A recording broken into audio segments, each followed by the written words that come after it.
In Poppy Playtime, we come across many different toys, all with very different personalities. But where did all of these toys actually come from? Well, today I'm going to be going over many of the different toys' origins to see what actually happened to them. The first character that I want to go over is Boxy Boo, as he was also the first success of the Bigger Bodies initiative. Harley Sawyer eventually proposed this initiative to the company, saying that he could save this company from its problems if the people that are working for them aren't people, having giant toys work for them and do pretty much everything around the factory. We need to deal with all of these issues at once. I'm here now with a solution. The Bigger Bodies Initiative. Giant toys. We can increase our workforce and simultaneously decrease the number of lawsuits and people on our payroll if the people we have working aren't people. Put me in charge of it, and I will save this company. And so, after many experiments, Boxy Boo was created. However, we don't exactly know who he was before he was turned into a toy. It's possible that he was an orphan, but it's also possible that he was an employee, as we see in the video about Bron that Thomas Clark, a former Playtime employee, was turned into a toy as well. But Boxy Boo ended up not retaining any of his intelligence and was just an animalistic monster that would eat anything that you put in front of it. And since I mentioned Bron, let's go over him as well. We first saw him in the chapter 1 trailer, but this was the Bigger Bodies version that looked right at the camera, but was sadly never included in any of the chapters. But the Bron that I want to talk about is the one that we see in the video that Mob uploaded to their YouTube channel called restrictedrestoration.mp4. In this video, we see a female scientist describe to us the situation of one of Playtime Co.'s employees, Thomas Clark, who was just diagnosed with terminal lung cancer, meaning that if he didn't do this experiment, he would soon be dead. And so in order to try and save his life, they turned him into one of Playtime Co.'s experiments. But sadly, similarly to Boxy Boo, his mental state wasn't entirely there, and the scientist even said that he probably doesn't know where he is. And as you might know, Bron was eventually attacked by Boxy Boo and then put in separate containment in order to keep him alive. But now let's go over Catnap, and he has one of the most extensive origin stories, as we got a lot of information from him in the chapter 3 ARG. We know that he used to be an orphan who lived in Playcare, and his name was Theodore Grambell. However, it was him being chosen by both the Prototype and Playtime Co. that sent his life down a completely different path. During his time at Playtime Co., staff started to realize that he had an imaginary friend. However, as we know, this imaginary friend was none other than the Prototype, as we even see a drawing from Theodore with the Prototype's arm coming out from underneath his bed. But eventually, the Prototype convinced Theodore to try and escape the factory with him, or at least in order to open a door that would lead them out of the factory, as they used 2 separate grab packs with green hand attachments in order to open the door. But Theodore ended up getting electrocuted, almost killing him because it stopped his heart. But the Prototype, rather than escaping, decided to take Theodore back to Playtime Co. staff in order to save his life. Sometime after this, he was then chosen for Bigger Bodies Experiments number 1188, being turned into Catnap. However, his story doesn't necessarily end there, as we do have some background as to what he was doing before the Hour of Joy. Apparently, Catnap was designed to help Playtime Co. abduct different children for their experiments, as he would be able to use the red smoke in order to put the children to sleep, and then from there the Playtime Co. staff could just carry them out of the building. But after after waking up in his new body, he was in his adjustment period, which is a period of time right after waking up where the toys would be prone to violence. And during his adjustment period, he managed to break out of his cell due to it not being locked properly and murdered 6 different employees. However, he eventually settled down and was transferred to Playcare, where he would work there for at least a few years before the Hour of Joy. But although Catnap may have a very deep backstory, I don't think it's as deep as Doughy the Dough Man, as this dude has the advantage by being made up of 3 different children with 3 different backstories. So I'm gonna go over each of the children's backstories and then a little bit of Doughy's early stages after he was created. The first Doughy child is Jack Ayers, who we end up seeing in the very beginning of chapter 4. He got a present from his parents, which turned out to be a Doughy the Dough Man figurine. And not only that, but an invitation to go to the Playtime Co. toy factory on what seems to have been a tour. But during this tour, Jack got a little bit too close to the ledge and was either pulled over the railing or he pulled himself over the railing and fell into the dough, which should have killed him. But the Playtime Co. staff sent a very ominous letter to Jack's parents telling them that he could actually survive. But before I tell you what happened with Jack's parents, we have to go over the other 2 Doughy children. The second Doughy child is Kevin Barnes, and as we see in chapter 4, he was a very angry child, not only with his words, but in physical violence as well. Because in the chapter 4 tape, we hear one of the scientists talking about how he would get aggressive and violent with the other kids in Playcare, and the scientist even foreshadows the ending of chapter 4 by saying this: "If we're to create an experiment that can fulfill multiple assigned roles, we can't allow any single consciousness to throw the others off. Even a simple misregulation of emotions means we have 900 pounds of dough that can shift however it pleases and can turn on even those it trusts, simply because it was overwhelmed by a stray feeling." And this next part is somewhat of a theory, but it seems to fit with everything that Kevin says. Because in the chapter 3 tape, we hear one of the scientists trying to talk about Kevin in the Doughy project. But then one of Kevin's friends comes in and interrupts him, where the scientist then puts on a very gentle voice and lies to the kid right through his teeth, which leads me to believe that the gentle voices that Doughy or Kevin keeps mentioning are the scientists that keep lying to him. Lights out to perform. What are you doing with my friend? What are you doing out of bed? How did you get in here? Is Kevin sick? Why did you take him away? Yes. Kevin is very sick. Very, very sick. But we want to make him better. But he can only get better if we take him to where we can provide proper care and give him proper rest. Well, do you really think he will be okay? I should think so.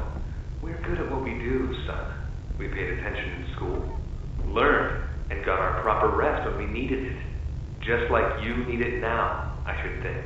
But we now have to talk about Matthew Hillard, probably the saddest of the 3 Doughy children, as he was orphaned at an older age, which made him stand out among the kids in Playcare. However, he stood out in a good way, as he would eventually be a leader to the other kids, as whenever they would get into fights, they would listen to him and they respected him a lot. He was described to be thoughtful, kind, considerate, and understanding, and although not being intellectually or physically gifted, he made up for it in his charm and charisma. But he still had his own problems, and he suffered from deep insecurities, and apparently he even blames himself for the accident that killed his family and made him an orphan. And most likely due to his personality, he was chosen for the Doughy project and designated Experiment 1322C. And after all 3 of these children children were turned into doughy, that's when Playtime Co. had Jack's parents killed, as the other two kids were orphans, so they wouldn't have to worry about them. So in the blue tape that we hear when trying to plant the mining charges, we hear Jack's parents talking with a scientist, when the scientist says that they can just walk right into Doughy's enclosure and talk to him. But the first red flag was that he didn't go in himself and lock the door behind them. And due to this being a very emotional experience, Jack's mom tries everything she can to promise him that she'll be there for him and will never ever let him out of her sight again. But because it was still Doughy's adjustment period, as he just woken up a few days prior, Doughy ended up getting enraged, killing both of his parents in the process. Mommy's only here to talk. No, I don't want to talk.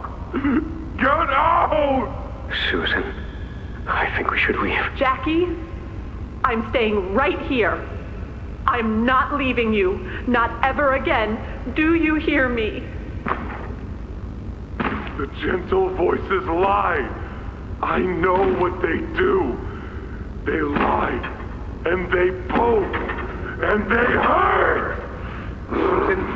Susan, get away from me! Jack? Mommy won't lie to you, Jackie. Mommy won't hurt you. I'd never hurt you. Hey! Open the door! Open the door! Please! But after the hour of joy, Doughy and some of the other toys would eventually join forces against the prototype. And as we see in chapter 4, they were living inside a safe haven, as that would be the only place where the prototype couldn't kill them. But now we gotta talk about everybody's favorite, Kissy Missy, and we only have a little bit of information on her. We seem to have a photograph of her, as in one of the chapter 3 trailers, we see a picture of 4 different children, one of which is a little girl holding her arm in the same exact way that Kissy does in chapter 3, which would confirm the fact that she used to be an orphan, especially since Poppy tells us that play care makes her uneasy. This place makes her tense.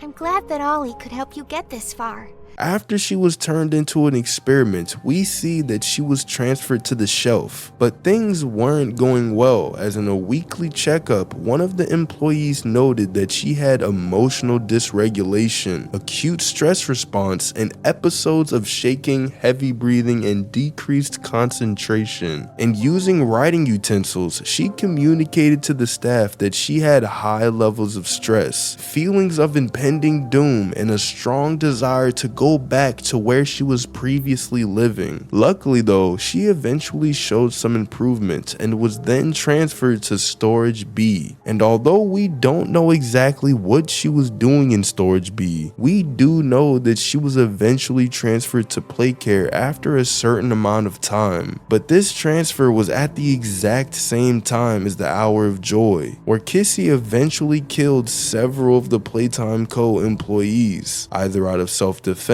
or as a part of the Hour of Joy. But now, let's talk about Miss Delight. She was one of at least 8 identical experiments / projects that viewed each other as sisters, serving as teachers for Play Care. However, after the Hour of Joy, Catnap locked them inside of the school, which eventually led to her creating her signature weapon, Barb, and literally eating all of her sisters in order to survive. But sometime later, she found the door unlocked and met Catnap, but they formed some kind of truce where we then found her in the school in chapter 3. And speaking of crazy female experiments, we have to talk about Mommy Longlegs. She was created in 1991 as a way to test out Playtime Co.'s newly made elastic plastic, and we do know that she used to be an orphan whose name was Marie Payne, and she was eventually taken from Play Care care and designated Experiment 1222. However, after she was turned into an experiment, she was extremely hostile towards the scientists, but yet was warm and motherly toward the other experiments, almost like she was their protector, which led to Playtime Co. making the decision to put her into the game station, as she would be perfect for guiding and protecting the children. And because of this, she eventually became so popular with the children that Playtime Co. made an official toy, releasing it on February 2nd of 1991. But sometime before the Hour of Joy, the prototype seems to have convinced her to participate in the massacre, killing many people and pulling them up high and dropping them down to their deaths. But now for Pianosaurus, everyone's favorite character, who died in literally 5 seconds. Although he doesn't appear much in the game, we actually do have a little bit of information about him from his prisoner profile written by Dr. Harley Sawyer. He says that Pianosaurus, just like Boxy Boo and his other predecessors, don't display any human qualities, and whatever is left of the bright, joyful bundle of laughter appears depleted. He says that Pianosaurus is just like a rabid animal that snaps at perceived motion and eats whatever it could fit inside its mouth. But then his conclusion just goes to show how cold Harley is, because he says that Pianosaurus should be used for testing, and only if he manages to survive, he can be kept there for more testing. But as we know, Pianosaurus managed to survive all these years, as we eventually see him in chapter 4. Until Doughy the Fat Man pulls up, whoop-de-doo. But now for everybody's least favorite doll, Poppy Playtime. Her toy was originally made in 1950. However, we don't know exactly when the Poppy we know was created, but we do know a little bit about just how bad her life was before the Hour of Joy. From the untitled tape, we know that Elliot Ludwig is Poppy's dad, which means that sometime before her creation, she wasn't living as an orphan. But during her time as an experiment, things went bad for her, as in the Poppy Playtime maintenance tape, we see her being operated on with someone taking forceps and grabbing what seems to be her voice box. And she further describes how the scientists would take her apart, pull things out and put them back in, most likely to either change how she works or figure out how she works in the first place. The bad men don't say what they want. They don't listen. They don't care how much anything hurts. It's been weeks and weeks of taking things out and putting them back in, and taking things out and putting them back in. Nothing's ever gotten better, and it'll never get better. But you know what scares me more than anything, Ollie? It scares me that every time they do it, every time they peel me open, I feel it less. I hate them, and I hate him, and I hate... I'm nothing now, Ollie. No one. I'm a thing. But in the unused chapter 2 ending, Poppy tells us that she's the cause for all of this, and that being able to exist as a doll has killed so many people. Terrible things have happened, and I am the cause. Being able to exist as a doll, it has killed so many people. And speaking of originals, we have to talk about the prototype, one of the most mysterious toys in the entire factory, who technically isn't even a toy. We don't know exactly how he was created, but we do have good evidence that he was created to be the prototype for the Bigger Bodies initiative, as this dude is literally massive, and Poppy even calls him the original. But he was made a little bit differently compared to the other experiments that we know today. For example, he has a stomach but doesn't even need it to live, which means that he could be living using something else. And because of the report made by Lockhart about the incident where Theodore was electrocuted, he notes that the prototype left behind trails of tar, meaning he could run off of some sort of fuel source instead of food. And because the prototype is far more intelligent than any of the other creations actions, he was eventually able to unravel Playtime Co. from the inside. As in a Chapter 4 tape, Harley tells the warden that someone from the inside could have caused the Hour of Joy to happen, but he also says that the prototype was the one who started the Hour of Joy. Remarkable. 1006. How could this happen? There's fail-safes, security measures. It's impossible. Personal agendas have long been the downfall of this company. Is it unreasonable to believe they were conspirators?